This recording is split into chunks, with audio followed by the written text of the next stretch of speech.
Magandang umaga. In the name of Father, the Son, the Holy Spirit. Amen.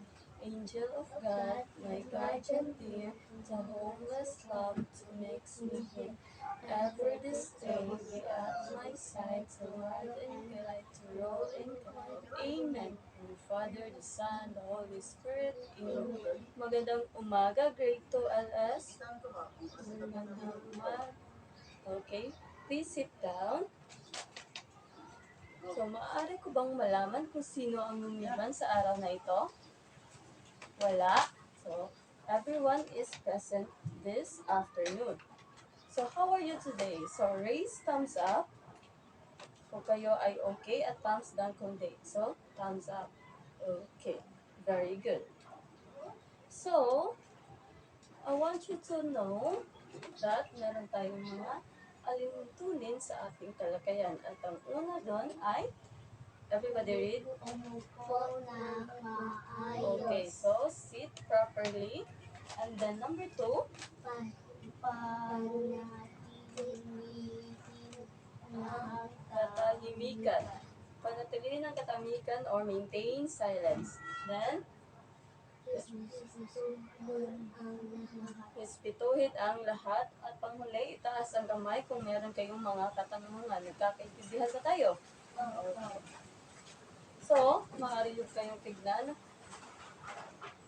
Ano ang napapansin nyo dito? This is, yes, our Philippine flag. So, ang kulay nito ay sumisimbolo sa, Black, ano ulit yon?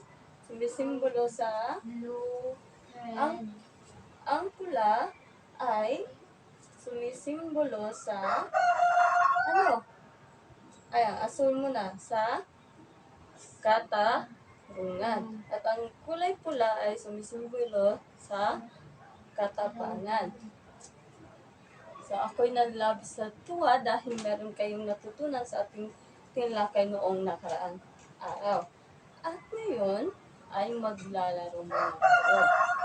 Ay, ito muna ating mahalagang tanong. So, babalikan natin ito pagkatapos ng ating talakayan mamaya.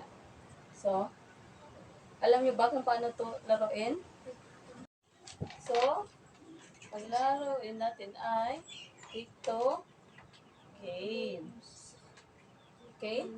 So, ang mechanics ay, sa larong ito, hulaan ninyo ang isang salita o words na sa dalawang larawan ipinapakita. Pagkatapos ay, pagsamahin nyo ang kahulugan ng dalawang larawan upang makabuo ng isang salita. Like, halimbawa, this one, stethoscope, and doctor, ang sagot ay doctor. Very good, Ivana. And then, this one. policeman, Raise your hand. Okay, Sidwek. policeman, Okay, let's check. Policeman. And then, how about this one? Raise your hand, Ivana. Guro or teacher. Very good. This one? magsasaka, Magsasaka. Very good. And how about this one? bombero, firefighter, Wow, very good. Boom, bombero. bombero. So, base sa mga pinapakitang larawan, mahalaga ba sila sa ating komunidad? Oo. Bakit? Why? Anong importante man sila? Sana dahil sila importante dahil sila ay nakakatulong sa ating komunidad. Sila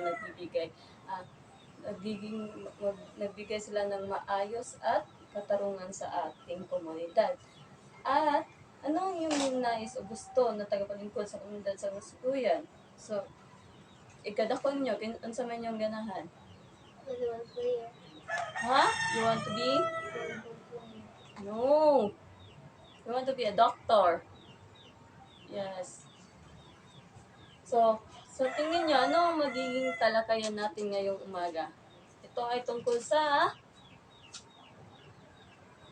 paglilingkod sa komunidad. Maaari niyo bang basahin ang ating mga layunin? Nakikilala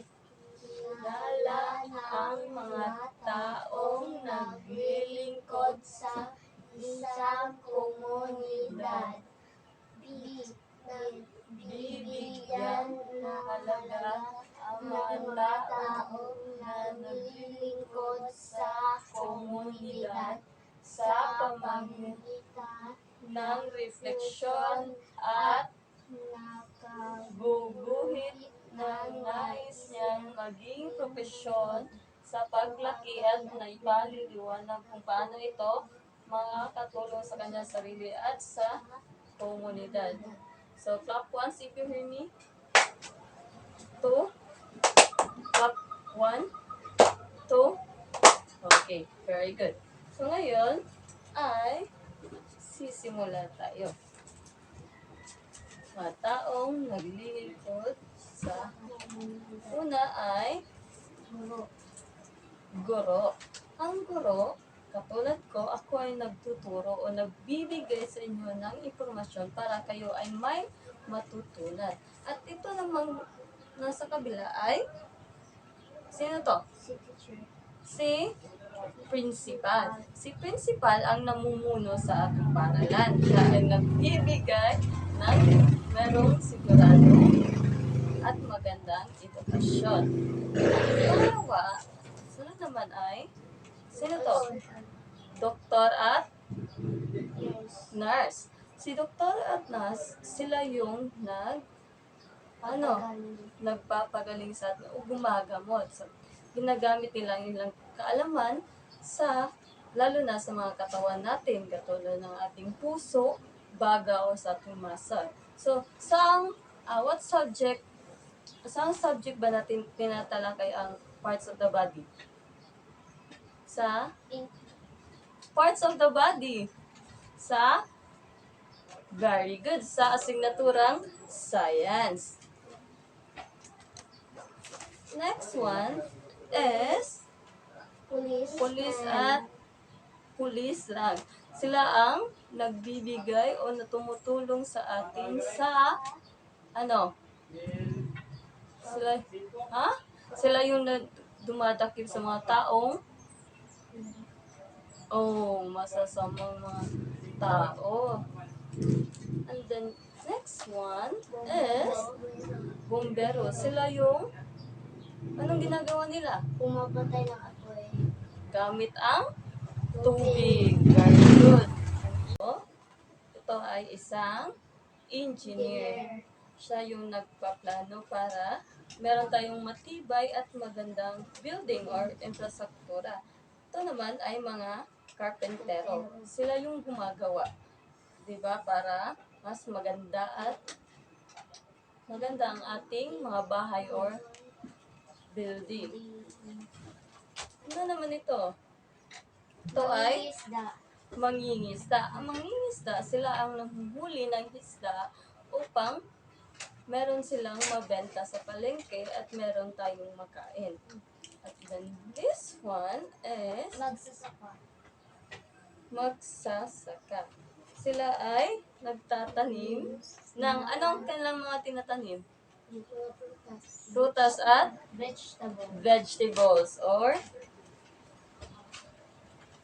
ano pa? Gulay.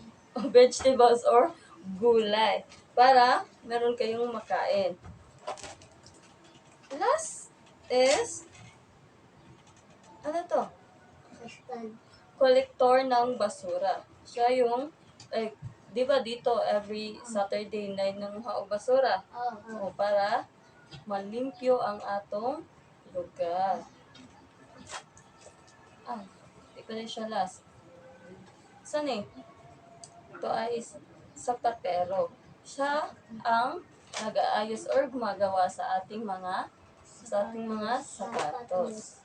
Very good. Meron akong mga katanungan dito. So, kung ikaw ay maging isa sa mga lingkod ng komunidad, sino ang gusto mong maging at bakit? Ivana? Doktor. Bakit? Dahil? Very good. Dahil gusto mong tumulong sa mga taong may sakit. So, pangalawa, bakit kailangan nabigyang halaga ang mga taong naglilingkod sa komunidad? Bakit? Dahil, very good. Dahil sila ay tumutulong, sila ay nagbibigay na sa ating komunidad ng maayos at maging maayos ang ating komunidad. At ang mga taong naglilingkod sa ating komunidad ay pinapakita nila na mahal nila ang ating bayan. Or in our Sicilian core values, we call that one love for country.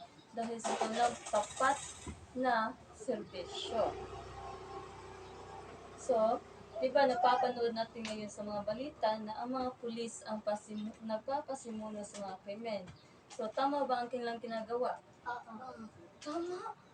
Tama. Hindi. Dahil dapat sila ang nanghuhuli. Dapat sila ang nagpapasimuno. So, meron ba kayong mga katanungan? Wala. So, ang gagawin nyo ay ang unang gagawin natin ay tinawag kong ang aking profesyon. So, dito, bubuhit kayo kung sino ang gusto nyo. Tapos, bakit ito ang iyong napili at paano ito nakakatulong sa ating komunidad. Kakaintindihan ba tayo? 20 minutes para magagawa ng inyong o makapag-drawing kayo. So, pagkatapos nyong gumuhit, ay pupunta kayo dito sa harapan at ipipresent nyo or ipapaliwanag nyo ang inyong ginawa.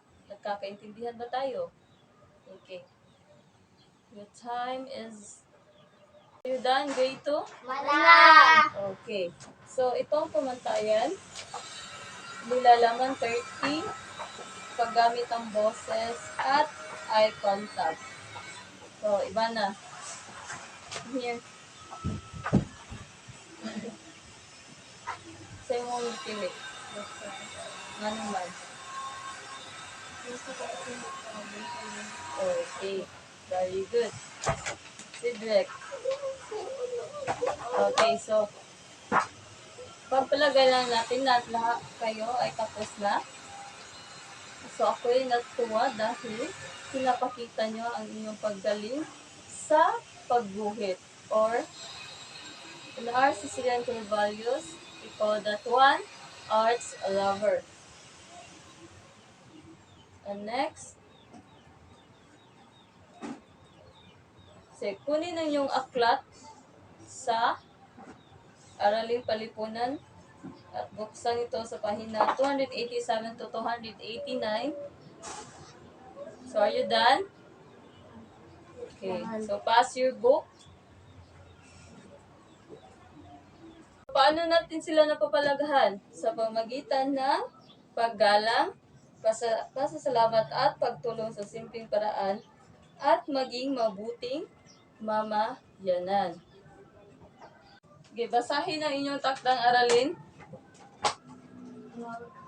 Maghanap ng mga larawan ng iyong mga magulang na nagpapakita ng kanilang tungkulin sa komunidad.